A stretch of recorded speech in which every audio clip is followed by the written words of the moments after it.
Another thing that you need to be careful about at this time also is how you use social media. Social media can be a useful tool, in letting other people know about your loss and also reaching out for support. But it can also attract internet trolls who could post inappropriate or insensitive or even abusive messages that could even hurt you the more. So you need to understand that social media is not the psychologist's couch where you go and pour out everything that is inside of you, because it's not everybody on social media that is in that understands or it's in your corner like that. So don't just go and pour it all out on social media expecting understanding from total strangers. That would not be very, very appropriate. So to spare you the additional pain and heartache at this time, you could decide that you would limit your use of social media to maybe close groups, or instead of posting in public groups that everybody can comment on, just decide what works for you. Decide what works for you. But it's one of the things that you're likely to face if you decide to go to social media and bear it all. Get ready for both the good, the bad, and the ugly. So you need to know that. And when loss has happened, when you're grieving, it's important that you take care of yourself as you grieve, because a lot of things, the stress of a major loss like that can quickly deplete your energy and emotional reserves.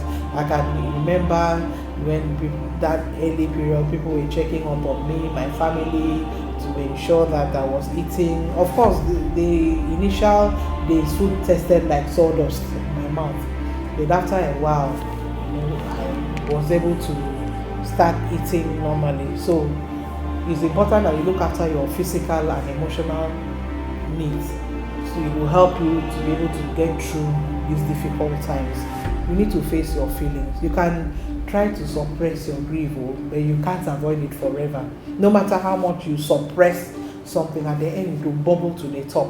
So face your grief. It's one of the things that I tell my children, and I tell them that don't feign strength, because at some point my children were so concerned for me. They knew and they saw how close my husband and I were to each other, so they were really, really concerned for me, and because of that they didn't want to show me their pain and all of that. But I insisted. My son, for instance, my son is going to be 16 soon. He wasn't really sharing his emotions, he was trying to act the man, but I was on his case. I got him to talk. I was on his case, and I kept hammering on the fact that you do not need to feign strength to impress me. If you are feeling broken, if you feel like crying, please, by all means, cry it out. Don't try to ignore your feelings. Don't try to suppress your feeling, because it will come out in ways that you do not expect. It will come out in ways that could hurt you even the more. And trying to avoid feelings of sadness and loss only prolongs the grieving process for you. So unresolved grief can also lead to complications. It could lead to depression. It could lead to anxiety. It could even lead to substance abuse and health issues. So express your grief, express your feelings, do not suppress them, and express your feelings in a tangible or creative way. If you're not able to talk about your loss with others, it can help to write down your thoughts and feelings in a journal. For instance, for me, I do a lot of writing.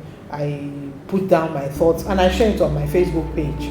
I share it on my social media. So in a way, it also helps me. And I have my youngest daughter loves to write. She loves to illustrate with drawing. So I've encouraged her. I've even given all of them journals. Please journal your thoughts, journal your feelings. I even told her something. I said, my husband passed on when she was 9. And I said at some point there's some cherished memories of your dad that might become a faint memory with time. So journal your thoughts, journal your feelings as you go along, so that years down the line you can refer to them, and that could also help you. So you could decide to release your emotions by making a scrapbook if you're up for it, or you could volunteer for a cause that is related to your loss. So whatever makes you feel okay, helps your emotions, helps you to be able to express the grief in a way that is not destructive, in a way that is not detrimental to you and even your moral values, please go for it. And of course, try to maintain your hobbies and your interests. There's comfort in routine, in getting back to the activities that bring you joy and connect you closer to others. It can help you to come to terms with your loss, and it can also aid the grieving process. So do not just withdraw into a shell. If you are somebody that you had particular hobbies that you used to engage in, please continue them. Do not stop. Do not stop. And don't let anybody tell you how to feel. And don't tell yourself how to feel either. Your grief is your own. And no one else can tell you when it's time to move on or get over it. Like people will count days for you. Okay, it's getting to a year, it's getting to 5 months, it's getting to 6 months, it's getting to 2 years, you should be over it by now. And that's totally unfair on the one who has faced the loss. So let yourself feel whatever you want to feel without embarrassment, without judgment. It's okay for you to be angry. It's okay for you to yell to the heavens if you want to. It's okay for you to cry, or if you don't want to cry, it's okay. It's also okay to laugh. It's okay to find moments of joy and let go when you're ready. My son said something to me. He said that when he wants to be happy, he will feel guilty for wanting to be happy. That is like he's letting he's insensitive to what has happened. And I have to have a long talk with him that, look, it's okay for you to be happy. Loving you the way your father did, he would not want to see you depressed. He would not want to see you down, especially if he is the reason for it. So it's okay for you to be happy. It's okay for you to enjoy the things that you used to enjoy doing. And please look after your physical health. The mind and the body are connected. When you feel healthy physically, it will help you to be able to cope better emotionally. It will help you to deal better. So you could have the physical well-being. Your physical well-being could also help your emotional and mental well-being as well.